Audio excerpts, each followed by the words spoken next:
Proof of residence কোথা থেকে collect করব।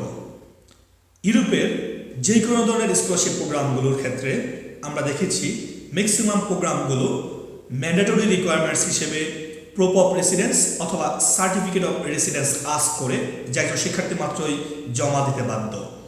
সো এক্ষেত্রে প্রশ্ন হচ্ছে এই সার্টিফিকেট আমরা কোথা থেকে সংগ্রহ করব। শুরু করা যাক। ইরাসমাসের একটি প্রোগ্রাম নাম হচ্ছে বিম এ প্লাস। এই প্রোগ্রামে ম্যান্ডেটরি রিকোয়ারমেন্ট সেকশনে বলা হয়েছে প্রুফ অফ রেসিডেন্স সংগ্রহ করে জমা দেওয়ার জন্য, যা অবশ্যই সাবমিশন ডেডলাইনের পূর্ববর্তী 12 মাসের মাঝে ইস্যু করা হয়েছে। একই রকম আরও একটি প্রোগ্রাম নাম হচ্ছে depend Erasmus Mundus joint master degree in advance system dependability. এই প্রোগ্রামের ক্ষেত্রেও একইভাবে বলা হয়েছে যদি আপনি স্কলারশিপ পেতে চান অথবা গ্রান্ট পেতে চান তাহলে অবশ্যই প্রুফ অফ কারেন্ট রেসিডেন্স জমা দিতে হবে।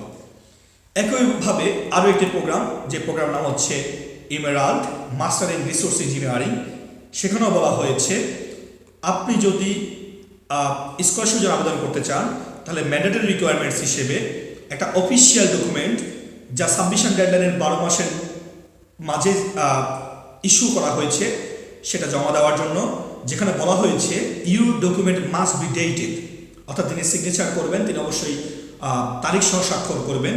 বলা হয়েছে it could be residence certificate issued accordance with your municipality normal registration rules or a certificate from your place of work, study or training issued by the employer or institution in questions. আর একটি programme দেখি। প্রোগ্রামের নাম হচ্ছে এমপ্লান্ট, যেখানে তারা নিজেরাই বলেছে what do you mean by certificate of residence. So guys, কথা বলবো এই সার্টিফিকেট অফ রেসিডেন্স কোথা থেকে কীভাবে সংগ্রহ করবেন এবং কি কি করা যাবে না, কি কি জমা দেওয়া যাবে না সার্টিফিকেট অফ রেসিডেন্স হিসেবে। শুরুতেই আসা যাক সার্টিফিকেট অফ রেসিডেন্স। আমরা যারা বাংলাদেশে গ্রামে বসবাস করি অথবা শহরে বসবাস করি, আমাদের শুরুতেই মাথায় রাখতে হবে আমরা যে সার্টিফিকেট অফ রেসিডেন্স জমা দেব সেটা যেন অবশ্যই আমার পাসপোর্টে জমা দেওয়া অ্যাড্রেসের সাথে ম্যাচ করে। অর্থাৎ আমার পাসপোর্টে যে অ্যাড্রেস দেওয়া আছে সেই অ্যাড্রেসটা হতে পারে স্থায়ী অথবা অস্থায়ী, বাট মাথায় রাখতে হবে স্থায়ী হলে বেটার। আমার যে স্থায়ী ঠিকানা আছে সেই স্থায়ী ঠিকানা যদি গ্রামে হয়ে থাকে তাহলে গ্রামের ইউনিয়ন পরিষদ অফিস থেকে আমরা এই সার্টিফিকেট সংগ্রহ করব। গ্রামের ইউনিয়ন পরিষদের ক্ষেত্রে ম্যাক্সিমাম ইউনিয়ন পরিষদগুলোতেই এখন ইংলিশে অফিসিয়াল প্যাড আছে, যেই প্যাডে বলা থাকবে আপনার নাম হচ্ছে এই, আপনার বাবার নামে এই, মায়ের নামে এই, এবং আপনার স্থায়ী ঠিকানা হচ্ছে এই, আপনি এত বছর ধরে এই গ্রামে জন্মগ্রহণ করেছেন, আপনার ডেট অফ বার্থ এই, আপনার স্বভাব চরিত্র ভালো, আপনি কোনো ধরনের টেরোরিজমের সাথে জড়িত নয়, তিনি আপনার সর্বাঙ্গীন উন্নতি কামনা করছেন। এই জাতীয় কথা হলো ইংলিশে বলা থাকবে এবং সেখানে তিনি স্বাক্ষর দিবেন। অবশ্যই সেখানে ডেট থাকতে হবে। এভাবে কালেক্ট করতে পারেন আপনার গ্রাম থেকে। আপনি যদি শহরের বাসিন্দা হয়ে থাকেন অবশ্যই আপনার কমিশনার কার্যালয়ে একই ধরনের অফিসিয়াল প্যাড আপনি পাবেন। আপনি তাকে রিকোয়েস্ট করা মাত্রই তারা আপনাকে আপনার স্থায়ী অ্যাড্রেস অথবা পাসপোর্টের অ্যাড্রেস দেখে দেখে সেটা ফিল আপ করে দেবে এবং সেখান থেকে কমিশনারের স্বাক্ষর সহ আপনি একটি সার্টিফিকেট কালেক্ট করবেন যা আপনি স্ক্যান করে পরবর্তীতে জমা দিতে পারবেন। এক্ষেত্রে আরও একটা বিষয়, আমরা যারা বিশ্ববিদ্যালয়ে পড়াশোনা করছি অথবা শেষ করেছি, আমি চাইলে আমি আমার বিশ্ববিদ্যালয়ের ওই ডিপার্টমেন্টের চেয়ারম্যানের কাছ থেকে একই ধরনের একটা সার্টিফিকেট সংগ্রহ করতে পারি, যেখানে তিনি শুরু করবেন টু হোম ইট মে কনসার্ন নাম দিয়ে, তারপর আপনার নাম দিবেন, আপনার বাবার নাম, মায়ের নাম, আপনার স্থায়ী ঠিকানা, দরকার হলে অস্থায়ী ঠিকানা, এবং ওই ডিপার্টমেন্টে আপনার রোল নাম্বার, কখন থেকে শুরু করেছেন, কোন সাবজেক্টের শিক্ষার্থী ছিলেন, এই কথাগুলো বলার পরে তিনি আপনার সর্বাঙ্গীন উন্নতি কামনা করছেন এই যে কথা বলবেন। প্রয়োজন সাপেক্ষে তিনি পাশে একটি ছবি অ্যাটাচ করে দিয়ে সেখানে ওই ছবির উপর একটা সিগনেচার এবং নিচে একটি সিগনেচার ডেট সহ দিবেন, যা আপনি সার্টিফিকেট অফ রেসিডেন্স অথবা প্রুফ অফ রেসিডেন্স হিসেবে জমা দিতে পারবেন। এর বাইরে আমরা যারা জব করছি অথবা বিভিন্ন জায়গায় ট্রেনিং করছি, আমাদের যারা জব দিয়েছেন সেই এমপ্লয়ার অথবা ওই প্রতিষ্ঠানের জেনারেল ম্যানেজার, এই জাতীয় পজিশন হোল্ডকারী ব্যক্তিও আমাকে একইভাবে একটি সার্টিফিকেট প্রদান করতে পারে, যেখানে আমার নিজের নাম, বাবার নাম, মায়ের নাম, পোস্টাল অ্যাড্রেস থাকবে।